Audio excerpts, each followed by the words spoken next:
समय की बात है। एक राजा थे जिनका नाम अश्वपति था। उनके पास कोई संतान नहीं थी।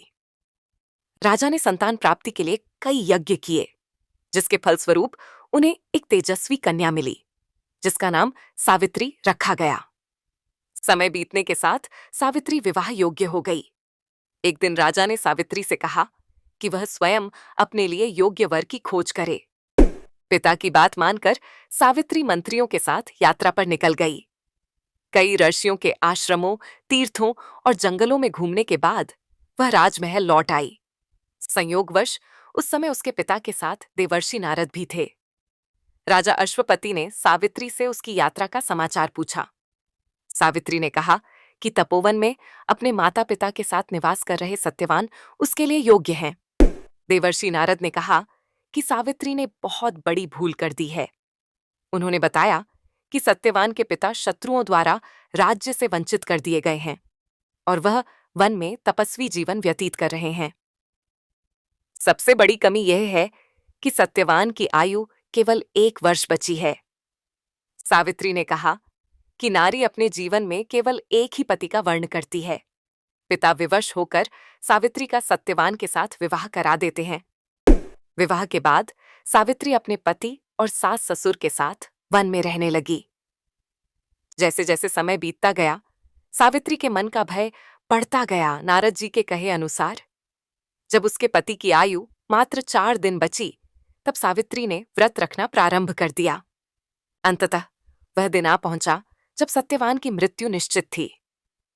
चौथे दिन जब सत्यवान लकड़ियां लेने वन को जाने लगा, तब सावित्री ने कहा, हे नाथ, मैं भी आपके साथ चलूंगी। सत्यवान के मना करने पर भी वह अपने पति के साथ वन को चली गई। वन में जब सत्यवान ने लकड़ी काटना शुरू किया, तब उसे असहनीय पीड़ा होने लगी और वह पेड़ से उतर गया। सावित्री ने अपने पति का सिर अपने गोद में रख लिया। तभी यमराज वहां आए और कहा कि वह सत्यवान के प्राण लेने आए हैं। सावित्री ने यमराज से कहा कि सांसारिक प्राणियों को लेने उनके दूत आते हैं, लेकिन आज आप स्वयं क्यों आए हैं? यमराज ने कहा कि सत्यवान धर्मात्मा और गुणों का सागर है, इसीलिए उन्हें ले जाने के लिए मुझे स्वयं आना पड़ा। यमराज ने सत्यवान के शरीर से प्राण निकाले और दक्षिण दिशा की ओर जाने लगे। सावित्री भी उनके पीछे पीछे चल दी। यमराज ने कहा, सावित्री, तुम मेरे पीछे क्यों आ रही हो? सावित्री ने कहा, मेरे पति जहां जाएंगे मैं भी वहीं जाऊंगी। यमराज ने कहा कि वह कोई वरदान मांग ले।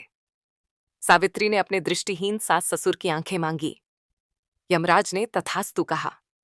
फिर भी सावित्री उनके पीछे चलने लगी। यमराज ने फिर कहा कि एक और वर मांग लो। सावित्री ने अपने सास ससुर के राज्य को मांगा। यमराज ने फिर से तथास्तु कहा।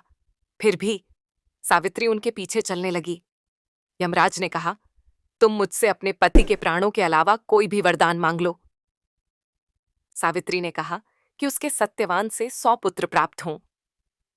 यमराज ने तथास्तु कहा, लेकिन सावित्री फिर भी उनके पीछे चलने लगी।